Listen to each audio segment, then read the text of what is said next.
Thank you. Here is the statement. Azimio la Umoja, One Kenya Coalition Party, has held a meeting to reflect on what is clearly becoming the policy of the Kenya Kwanza regime to profile Mount Kenya region for political and economic domination. The meeting took note of the desire of the people of Mount Kenya to have a healthy political environment like other Kenyans. Unfortunately, this desire is being thwarted by the KK regime, and it must stop. Whereas the Constitution under Article 37 gives the people of Kenya the right to peacefully assemble, demonstrate, picket, and present petitions to public authorities, the actions of this illegitimate regime indicate a determination to deny the same to the people of Mount Kenya.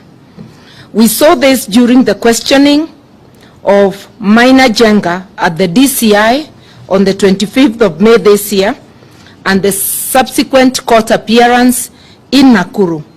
Minor's treatment laid bare the determination of the regime to weaponize state agencies to harass and intimidate Mount Kenya leaders. We are seeing the profiling of Mount Kenya youth as Mungiki, which amounts to an attempt by the regime to create an artificial crisis to justify violence against innocent youth from the mountain.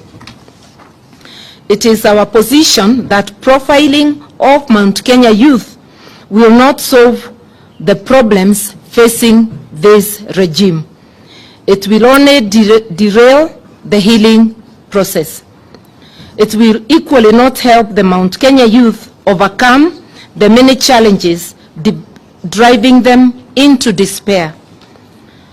We must remind the people of Kenya the violence that was meted out on Kenyans, and particularly the Kikuyu nation, in 1992, 1997, and 2007-2008, which was started and sustained by senior government officials, some of whom are serving in this illegitimate regime. Those who faced ICC charges over the 2007-2008 violence must be reminded that killing witnesses will not make them become exonerated of those crimes.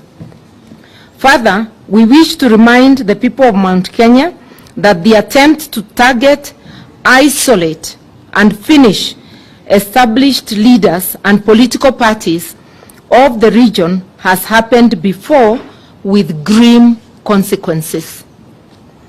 Those who are old enough when power changed hands in 1978 will recall that Kikuyu leaders and their businesses and those in the public sector became immediate targets.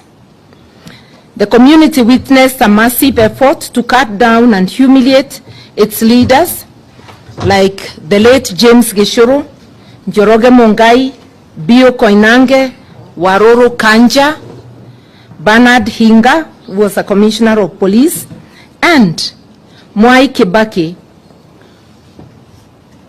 Immediately, Jomo Kenyatta left the stage.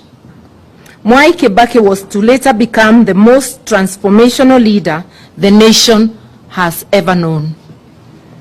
He was seriously undermined and humiliated. The government claimed to be conducting surveillance of subversive activities and that its agents had infiltrated the organizations responsible for the same.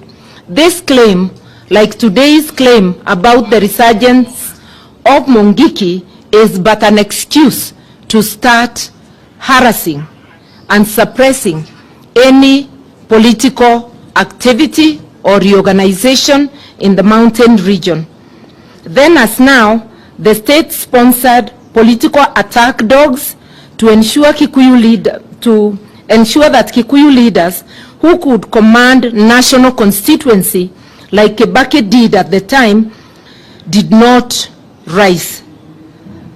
That plan has started again with this illegitimate regime. As the regime targets the region's youth and leaders, it has also trained its eyes in taking over or destroying political parties associated with the region. The invasion of the Jubilee Party must be seen in this light. It is an attempt to cripple Mount Kenya leadership and create a crisis of governance of political parties in the region. The verification of our Azimio chairman, His Excellency President Uhuru Kenyatta, is also part of this evil scheme to subdue a whole community and region. This is totally unnecessary.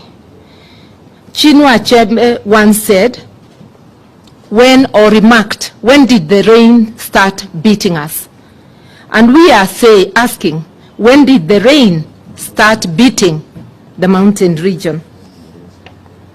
It is apparent that the destabilization of Jubilee Party and the destruction of established political leaders of the region is a do-or-die agenda for the KK regime, sponsored by the highest level of the Kenya Kwanza leadership, to ensure that Mount Kenya region has no serious political party to challenge anti-Mount Kenya policies that appear to be driving the decisions of this regime.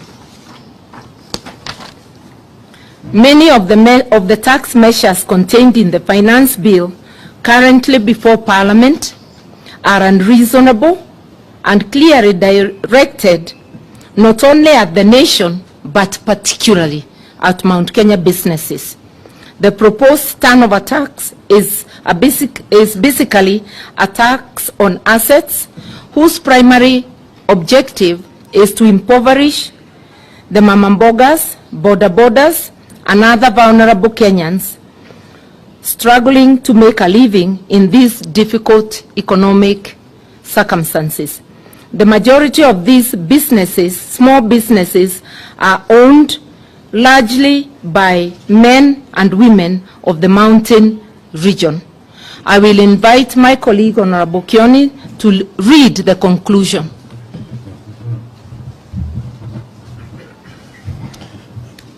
In light of the above, we state